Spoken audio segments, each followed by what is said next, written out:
Hello guys, welcome to Texas Masbatenia Lovers YouTube channel. First off, I'd like to say to everybody during this season is Maligang Pasko, or Merry Christmas, or Feliz Navidad.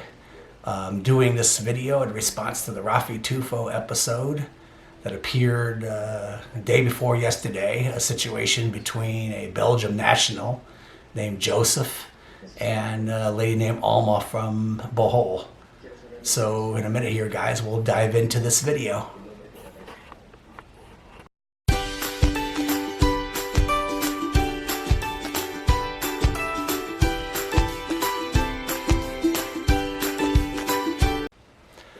So looking at their situation here, and by the way, if it appears I'm looking down at something, I'm looking at my phone. I'm keeping some notes on this show. When you get all old like me, you need your notes. But situation I'm seeing, this guy was with her for about 4 years, sending her a total of $8 million, according to Raffy Tulfo.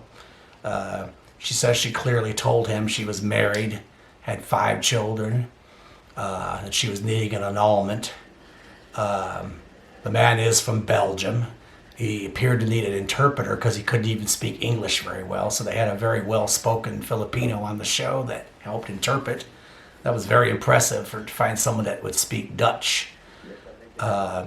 Situation between them looks like there was an agreement made to buy some property. Some of that was $8 million. She promised to marry him. This one I kind of have mixed feelings with. I do sense that she was a little dishonest, of course, about where some of that money went. But I don't think she was totally evil like I've seen some of these other ladies, but I do see that she may have been dishonest about some things. We'll get into that in a minute. The man claims there were some threats made, but nobody seemed to elaborate on the show what they even were. So pretty much that first episode of the show, they established what was going on, who she was, and they promised the Raffy Tulfo show to accompany him to Bohol. So the first episode was very short. The next episode pretty much dove right into the trip to Bohol, and they met together at some multi-purpose barangay hall. Lady was very well spoken, seems she knew very good English, works at a call center. A lot of denial at the beginning of everything the man said. She said she was very clear about her marital status. The man did not contend that. Let's stop for a moment here. One thing I'd like to point out is, guys, be very careful. I'm saying this to foreigners. You're making plans to marry someone that needs an annulment. Make sure your expectations are clear. This man was asking for marriage, and he knew she was married. Maybe he ought to think twice before sending so much money and making all these plans, and I think he should have pretty much pushed for the annulment first. But just diving back into what was going on here in my notes, one of the things that I see on here is that she said she had neck surgery. She never produced any really good pictures except a little patch on her neck. She also gave the man handwritten receipts. So I'm thinking right there that was some kind of fraud. Who knows what happened to the money? There was a friend of hers that appeared on the show that pretty much defended the foreigner, and pretty much was sitting there yelling in the lady's face about some of the things, especially the supposed fake medical treatments. Again, a lot of things are just left, I think, untouched on that show. It's kind of confusing to me. But when the lady agreed to pay the man's money back, she said she wasn't after his money, blah, blah, blah, blah.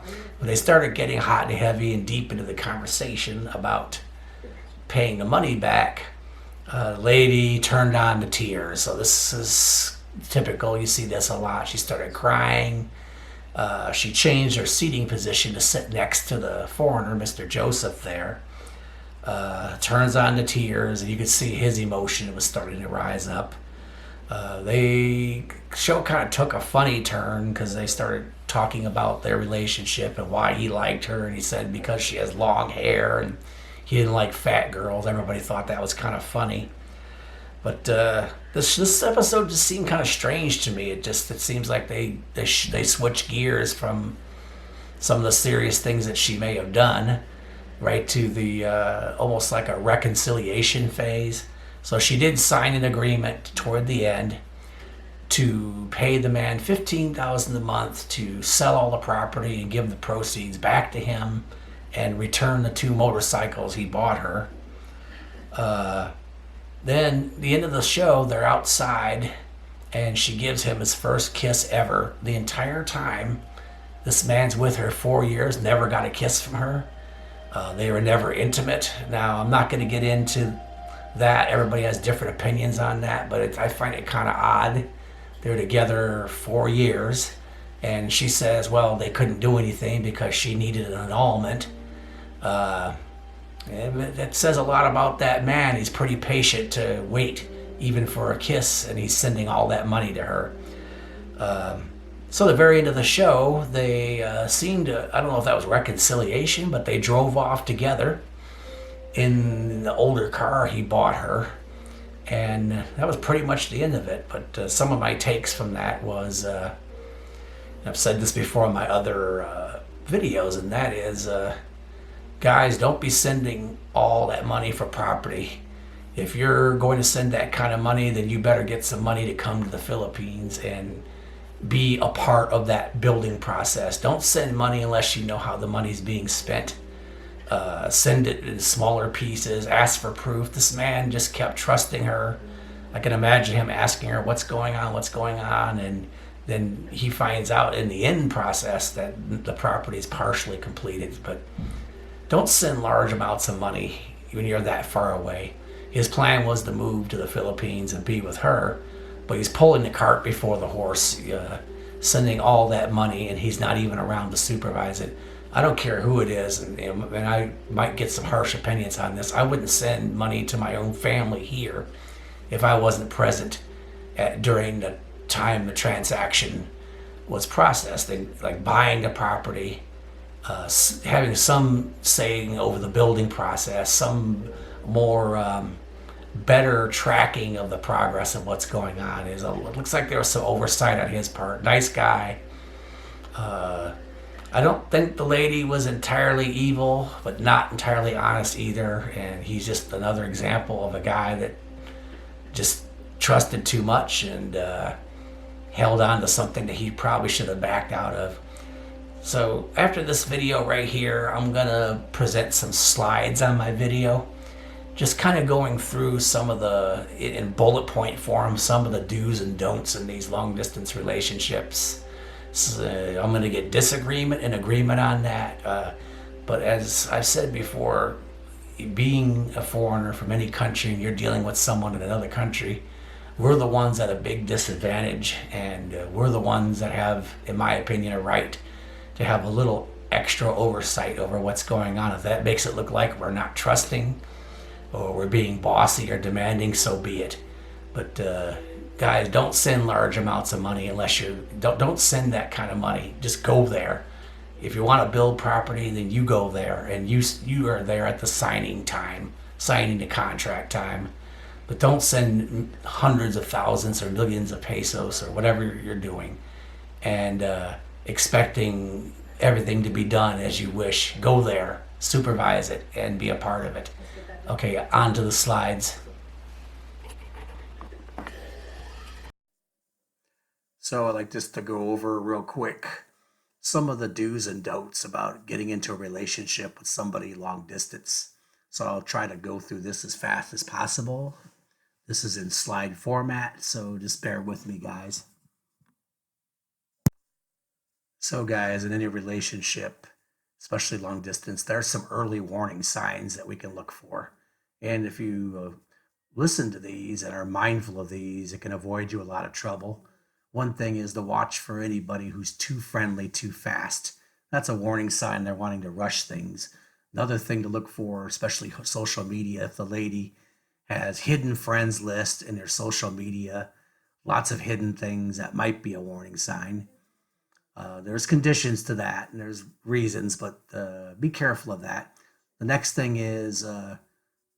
If she's saying she's in a relationship with you and only you can see that, and she keeps it hidden or private, watch out.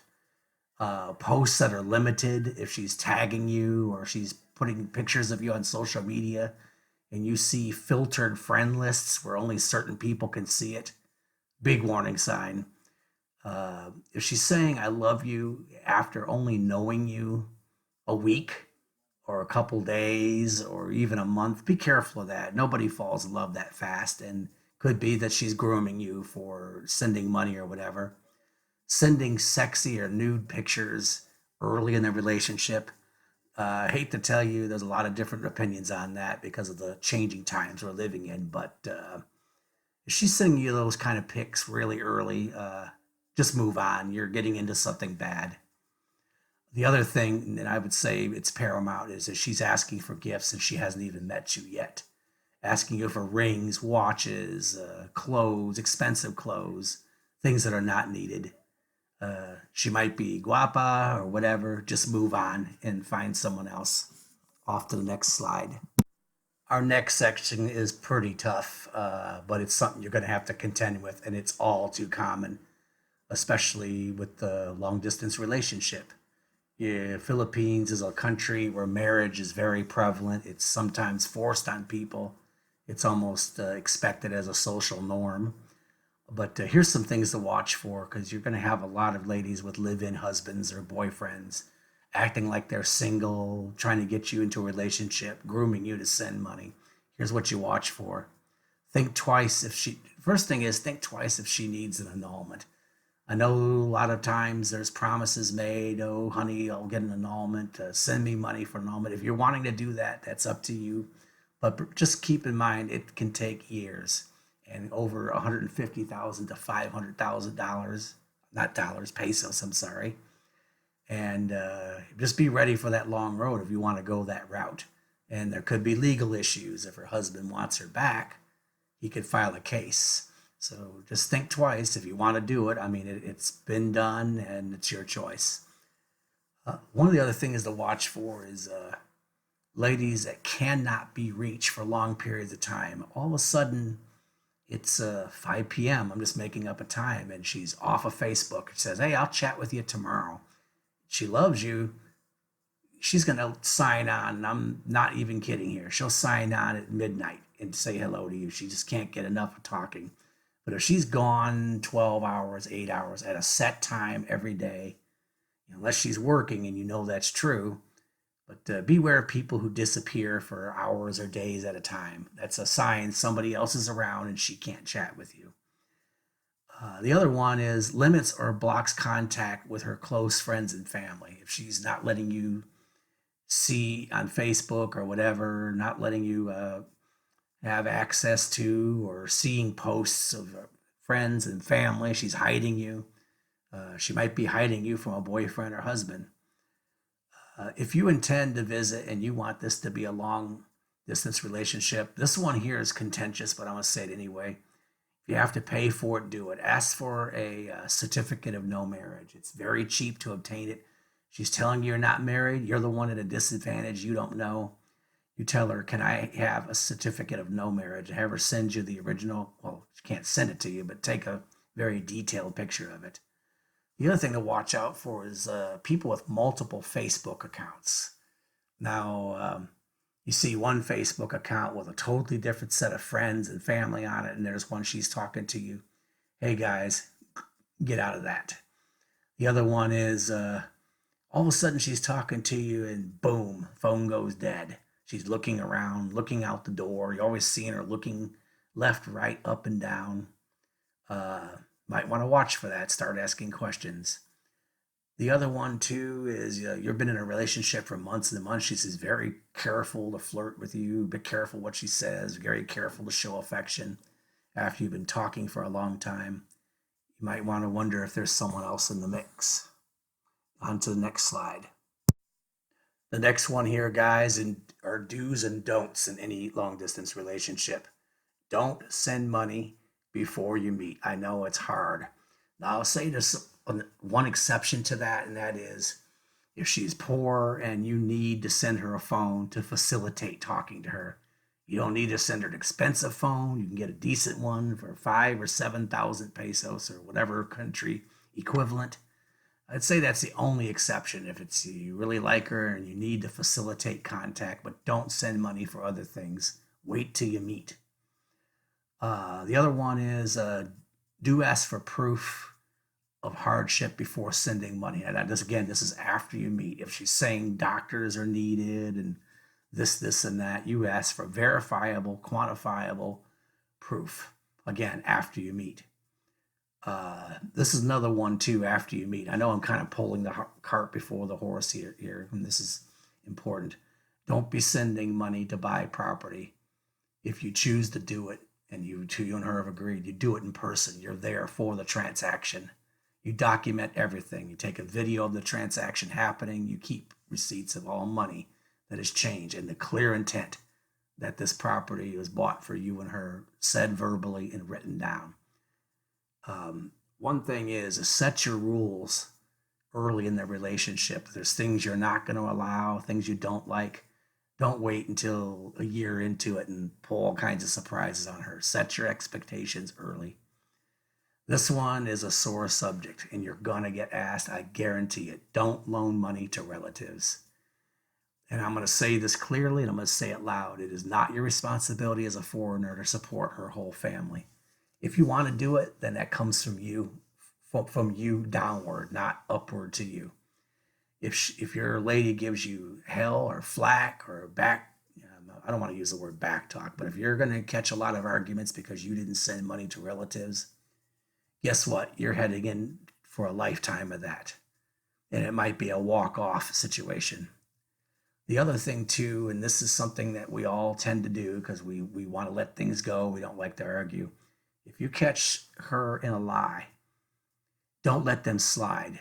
Stay focused on them. You don't move on to the next thing. You don't move on to your next plans.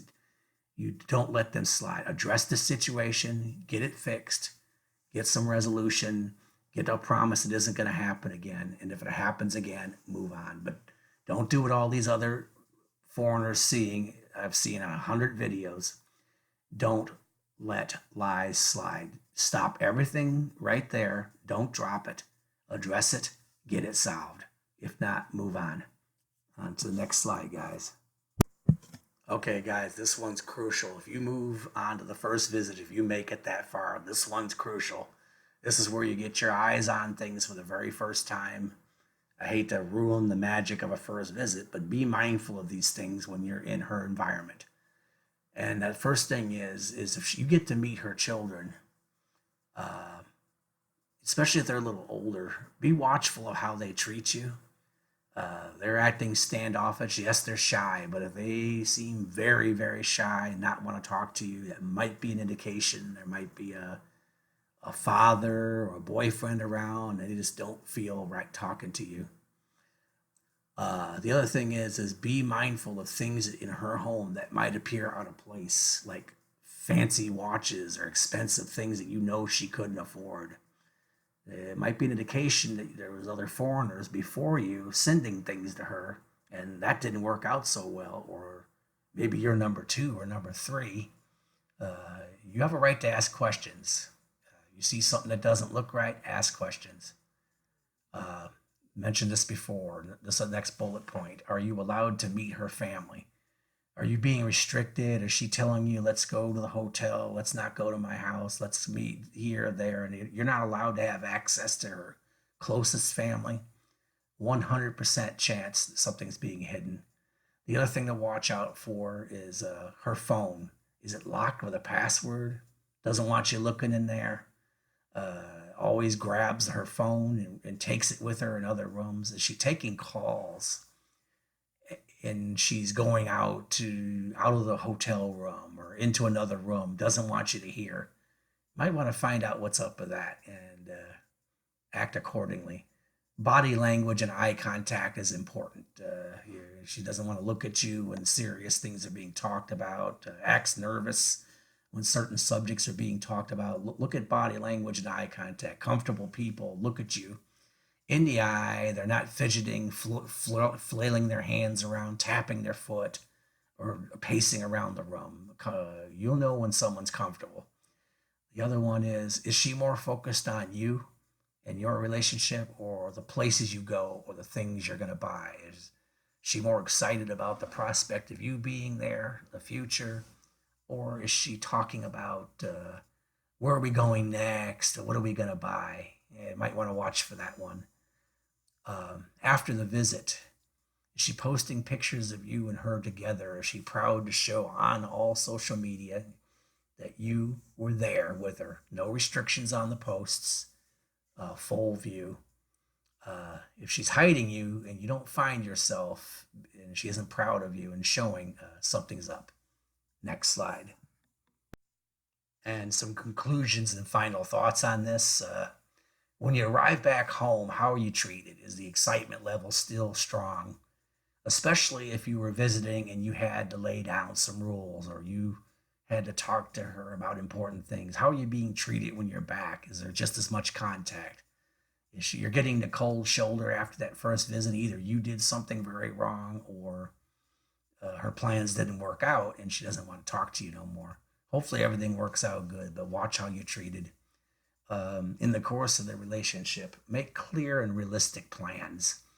Don't plan for grandiose things. I'm going to be quite honest with you. If the lady really loves you, a simple place to live on a modest income should be enough. If this person's asking you to move into expensive condos or set her up in expensive situations and things like that, especially before you're there, you're being taken back out. If she's asking, again, this is a repetitive theme, but if she's asking for things that are not basic needs, watches, things that are not needed that you don't agree on, that might be a warning sign. If she really loves you, she's only going to care about basic needs. If you are planning to get married and get married out of the country, to get a marriage visa, you need to take a lot of pics and videos and keep documentation of the relationship that you actually met her, and know every fact about each other, family names, birth dates, jobs, addresses, and memorize those, because during the visa interview, she will be asked these things and be asked intently. If you plan to move to her country, don't burn all your bridges and close everything down at home, and don't spend all your money. Have an emergency savings fund, because if something goes wrong, I've seen enough videos of foreigners begging for money in the streets that were so stupid they got milked of all their money, and now they're living on the streets and can't even afford to come back home. Have an exit plan, because things can go wrong. They have, and there's a multitude of videos out there showing foreigners begging for money in the streets. So that's just my final thoughts, guys. Again, not all ladies are like this. This is for the small majority of scammers, and just wanted to share this with you. Hey guys, there's one thing I forgot to mention, and that is the links to the two Raffy Tulfo videos are in the description of my video. So just look down and I have the links to the two episodes that are in question. I'm doing this with the webcam on my laptop, not so great compared to that Canon camera, but just go ahead and look at the links. Okay guys, thank you for watching. I hope you found my presentation acceptable, and I hope it helps out a lot. It was mainly aimed toward the foreigners, if there's any watching. I want to again say, maybe I didn't say it properly before, this is not representative of 99% of the people in the Philippines or ladies in the Philippines. We have a very small amount of scammers, but you know, they always say here, the squeaky wheel gets the attention. So you have a few of these ladies doing this, they're going to end up on Raffy Tulfo, and they're going to give the wrong impression that everybody there is like that. Most people there are not like that, but the ones that are doing it in grand fashion. So thanks a lot guys for watching. Don't forget to subscribe, like this video, and hit the little bell symbol so you get reminded when our videos are coming. Again, Merry Christmas, and thanks guys for watching.